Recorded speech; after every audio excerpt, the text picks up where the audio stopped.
எல்லாருக்கும் வணக்கம். Thank you. First of all இந்த ஸ்கூலில் எனக்கு என்னை இன்வைட் பண்ணதுக்கு ரொம்ப தேங்க்ஸ். ரொம்ப டச்சிங்காக இருந்தது. ஃபர்ஸ்ட் ஆஃப் ஆல் எனக்கு ஒரு ரைட்டப் ஒன்று எழுதியிருந்தாங்க தமிழில், என்ன கலை பற்றி. அதில் என்ன ரொம்ப எமோஷ்னலாக இருந்தது அதை கேட்கும்போது எனக்கே. அதுக்கான எஃபர்ட், அதுக்கான டைம், அதை அவங்க அவ்வளோ யோசித்து அதுக்கு பண்ணியிருக்காங்க அப்படின்னு நினைக்கும்போது அதுக்கே ரொம்ப எமோஷ்னலாக இருக்குது. தேங்க்யூ. அதுக்கான டைம் எடுத்து பண்ணதுக்கு ரொம்ப தேங்க்ஸ்.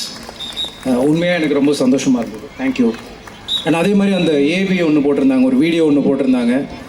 அதுவும் ரொம்ப அழகாக, அதுக்கு அவ்வளோ நேரம் செலவிட்டு என்னை பற்றி நிறையா தெரிஞ்சுக்கிட்டு அதுக்கப்புறம் அதை பண்ணியிருக்காங்க. மேபி அவங்களுக்கே நேற்று தான் அது சில விஷயம் தெரிஞ்சிருக்கும்னு நினைக்கிறேன். அதெல்லாம் இருந்திருக்கும்.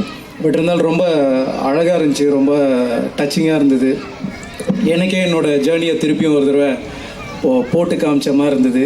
இன்னும் ஓடணும், இன்னும் ரொம்ப தூரம் ஓடணும் அப்படின்னு ரிமைண்ட் பண்ண மாதிரியும் இருந்தது. அதுக்கும் ரொம்ப தேங்க்ஸ். இந்த மாதிரி ஸ்கூலுக்கு வந்து இங்கே நிற்கிறது தான் எனக்கு புதுசு. நான் இந்த ஜேர்னியில் நிறையா பண்ணியிருக்கேன். இந்த சினிமாவுக்கு வரணும் அப்படின்னு ஆசைப்பட்டுட்டோம். அங்கே போகிறதுக்கு நிறைய ரூட் எடுத்தேன். டான்ஸ் ஆடலாம், டான்ஸே எனக்கு தெரியாது. அப்போது நான் டான்ஸ் தெரியும் அப்படின்னு சொல்லி தான் போய் சேர்ந்தேன் ஒரு டான்ஸ் கிளாஸில். பின்னாடி டான்ஸர் ஆகணும் அப்படின்னு சொன்னோன்னே, டான்ஸ்லாம் தெரியும் சார் அப்படின்ட்டேன்.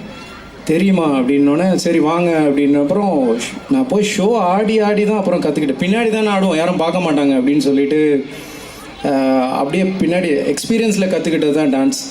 ஸ்கூல்லலாம் ஸ்டேஜ் ஏறவே பயப்படுவேன். இப்போ இவ்வளோ பேர் வந்து ஆடுறாங்க, நிறைய டான்ஸ் ஸ்கூல்ஸ்லலாம் ஸ்டூடெண்ட்ஸ் குட்டி குட்டி பசங்களாம் ஆடும்போது பிரமிப்பாக இருக்கும். எனக்கு பயங்கர ஸ்டேஜ் ஃபியர், கூச்சம் எல்லாமே இருக்கும். பட் இதெல்லாம் தாண்டி அது சினிமாவுக்கு வரணும் அப்படின்னு நினைக்கும் போது நிறைய தாண்டி வந்திருக்கேன். இப்போ இந்த ஸ்கூல்ஸ்லலாம் வந்து இந்த மாதிரி ஆர்கனைஸ் பண்ணுறாங்கல்ல, அதெல்லாம் பண்ணியிருக்கேன். டான்ஸ் மாஸ்டராக இருக்கேன் குழந்தைங்களுக்கு.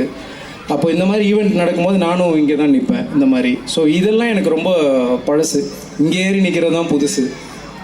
அதனால் இது எல்லாமே எனக்கு தெரிஞ்ச ஒரு களமாக, ஒரு வீடாக தான் இருக்குது. இந்த பிரின்சிபல் ஆஃபீஸில் உட்கார்றதுலேருந்து எல்லாமே, மேடம் கிட்ட உட்காந்து பேசுகிறது, என்ன டான்ஸ் பண்ணலாம் மேம் அடுத்த வருஷம் அப்படின்னு, இதெல்லாம் பேசுகிறதெல்லாம் எனக்கு ரொம்ப பழசு தான். ரொம்ப ஹோம்லியாக தான் எனக்கு ஃபீல் ஆகுது.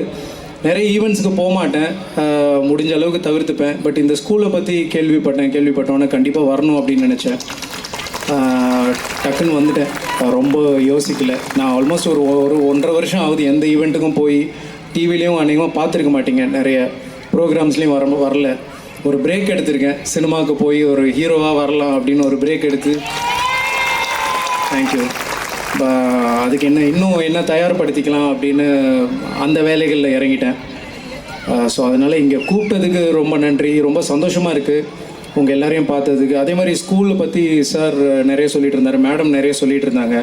இந்த மாதிரி நாங்கள் வீட்டுக்கு வந்து ஸ்டூடெண்ட்ஸை வந்து டியூஷனே அனுப்ப மாட்டோம், டியூஷன் அனுப்புகிறதே நாங்கள் வந்து அலோவ் பண்ண மாட்டோம் அப்படின்னு அவங்க சொல்லிகிட்டு இருந்தாங்க.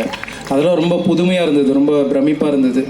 நான் படிக்கும் போதெல்லாம் வீட்டுக்கு போகிறதுக்கு 8 மணி ஆகும், ஸ்கூல் முடித்து அனுப்புறதுக்கு 8 மணி வரைக்கும் ஸ்கூல் போகும். நல்லா வேறு ஒழுங்காக படிக்க மாட்டேன். ஸோ இங்கே படிக்க சொல்லி அனுப்புவாங்க. அதுக்கப்புறம் டியூஷன்ஸு அதெல்லாம் இருந்தது. பட் இந்த மாதிரி ஒரு புது விஷயங்கள்லாம் பண்ணுறாங்க அப்படின்னு நினைக்கும் போது ரொம்ப சந்தோஷமாக இருக்குது. இவ்வளோ இன்னோவேட்டிவாக அதை நினைக்கலாம், அதை செயல்படுத்துறதுன்னு ஒன்று இருக்குல்ல, அது ரொம்ப கஷ்டம். அதெல்லாம் பண்ணிகிட்ருக்காங்க அப்படின்னு நினைக்கும்போது ரொம்ப சந்தோஷமாக இருக்குது.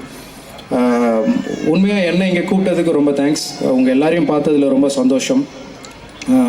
சார் சொன்னார், அதே மாதிரி பள்ளி படிப்பு மாத்திரம் முக்கியம் இல்லை, வேறு நிறைய இருக்குது, எல்லாமும் கற்றுக்கணும். ஃப்ரைடே எல்லாம் வெளியே கூப்பிட்டு போகிறீங்க அப்படின்லாம் சொல்கிறீங்க. எனக்கும் அந்த மாதிரி தான். எங்கள் அப்பா எனக்கு பெரிய இன்ஸ்பிரேஷன்.